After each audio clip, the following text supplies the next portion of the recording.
It's been more than 330 days since the people of the 18th Congressional District had representation, had a voice in Congress. When this body took on important votes about whether to cut SNAP benefits, about whether to make it more difficult to access Medicaid, important issues, this district had no voice in Congress. So this one is for the 18th. I stand here today understanding that there's very, very big shoes to fill. This is a district of fighters, of the legendary Barbara Jordan, who helped overturn a corrupt presidency.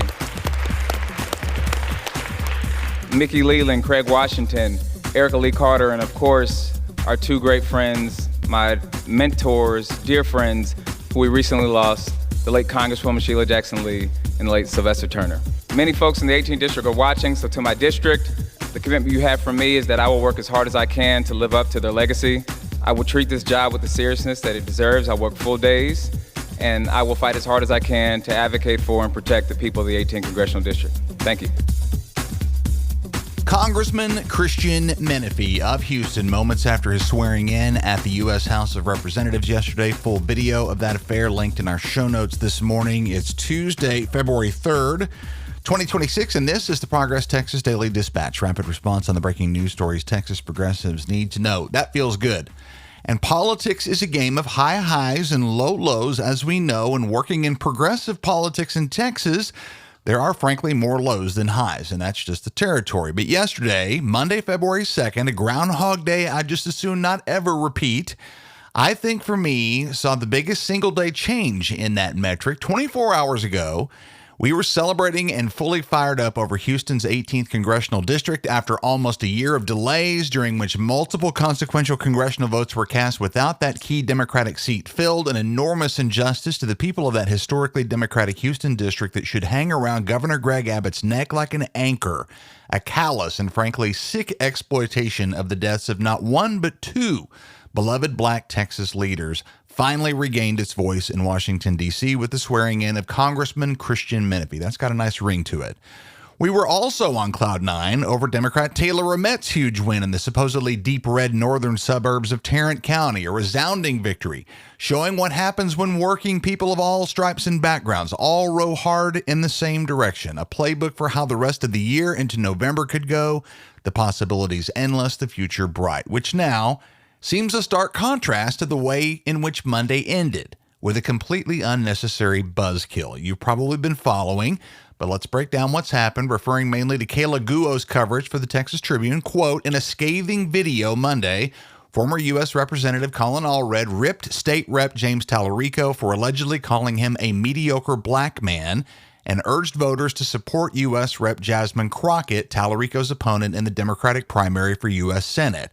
Allred's comments came after Morgan Thompson, a political content creator, posted a now viral video alleging that in a one-on-one conversation with Talarico on January 12th, the Austin Democrat told her he signed up to run against a mediocre black man, referring to Allred, and not a formidable, intelligent black woman, referring to Crockett. Allred was Talarico's main rival in the Senate primary until the former Dallas congressman dropped his bid in December as Crockett was preparing to enter the race, unquote. The influencer, Morgan Thompson, has attributed her publicizing of an alleged comment supposedly made off the record to her own grievances over the Talarico campaign's association with veteran Democratic strategist James Carville, who has called for Democrats to dial back performative so-called woke messaging and instead focus on economic populism. Thompson, however, sees it differently, saying, quote, woke politics cannot be separated from black people because it's something that directly impacts our access to resources, unquote, and that is indeed a conversation worth having.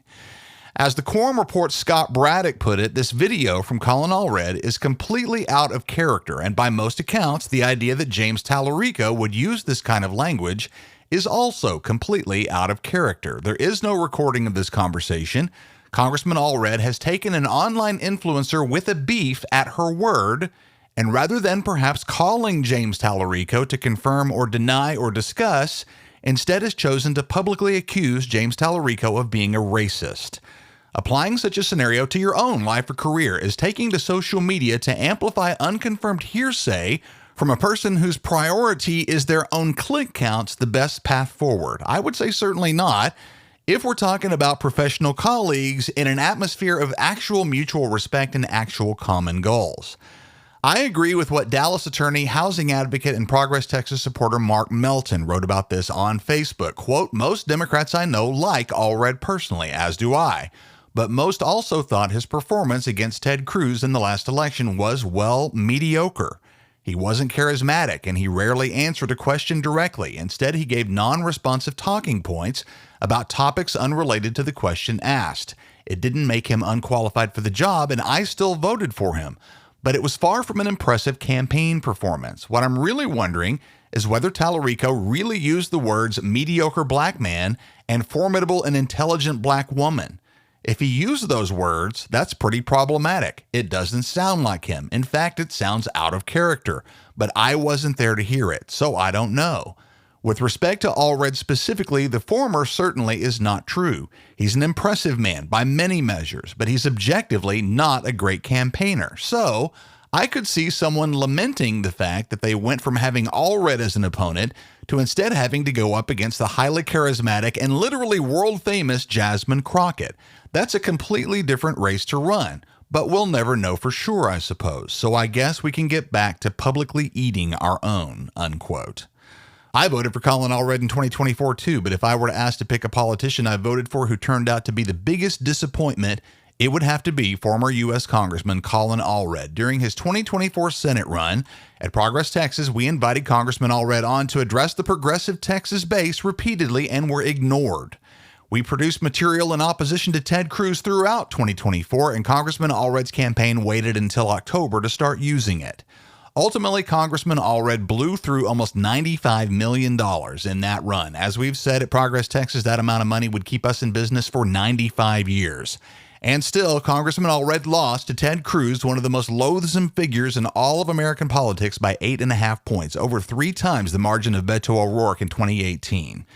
The first thing Colin Allred did back in Washington after losing that race was to vote in favor of House Resolution 9495, the nonprofit killer bill, containing language that would federally support the efforts we see today by Ken Paxton against longstanding nonprofits tasked with saving the lives of immigrants in the Texas desert, and Governor Abbott's recent efforts to destroy nonprofits dedicated to the support of our Muslim friends and neighbors.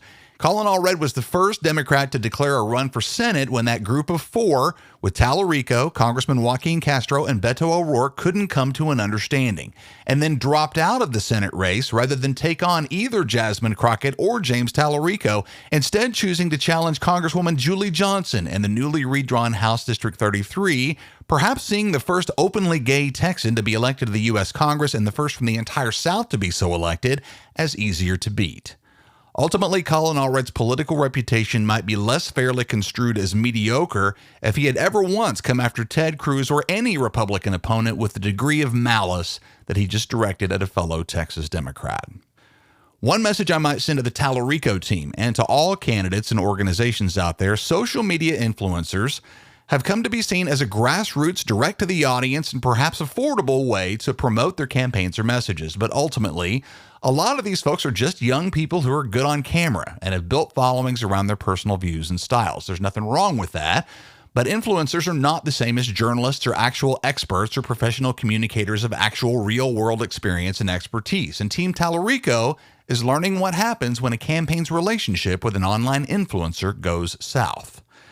Putting a bow on this and the big picture, there's nothing here that helps Democrats beat Republicans. MAGA types, I promise you, are loving every minute of this. Ken Paxton has been, quote, tweeting all of this. I think it's fair to assume that everyone listening to this podcast wants justice and equity and opportunity and the very best that this life can offer for all Texans, especially those who have been denied that justice and that equity and those opportunities by the good old boy oligarchy we're all supposedly trying to defeat. None of this drama helps us do that. All of this is highly, highly unfortunate for everyone involved. Once again, the March primary looms, y'all. Early voting in the primary starts on February 17th. That's 2 short weeks from today. See the show notes for a Texas 2026 March primary ballot form from the Texas Tribune that you can use right now with your home address to see who's running in the primary in which you choose to vote. Everything you need to know about voting can easily be found at govotetexas.org. We're excited to see you this weekend, Friday, February 6th through Sunday the 8th at the Texas Democratic Women's 2026 State Convention at the Austin Marriott South. TDW is celebrating their 39th year, uniting the diverse Democratic women of Texas and growing their participation and influence in Texas politics and government. Proceeds from the convention support the general election campaigns of Democratic women in various races across the state. And Progress Texas will be leading a workshop on the use of social media in politics starting at 4 p.m. on Saturday the 7th. All the details are linked in the show notes. Our mission at Progress Texas is to improve and save Texans' lives by acting on our shared bold progressive values. And that starts with countering the billionaire and corporate-funded disinformation machine. While we enjoy the support of hundreds of partners, chances are that you, dear listener, haven't joined the team yet. If you're a regular, let's get you on board right now. Huge thanks to Johnetta Byam, Megan Vassbinder, and Martha Hubel. We appreciate all of you very much. Join them and the team at ProgressTexas.org. That's the Progress Texas Daily Dispatch for this Tuesday, February 3rd, 2026. Links to all these original stories can be found in our show notes. Progress Texas is an independent, nonprofit, rapid response media organization. While campaigns come and go, we're the permanent home for progressive media and action in the Lone Star State. I'm Chris Mosier. Thanks so much for listening. Let's have a great day today, y'all, and we'll see you again tomorrow morning.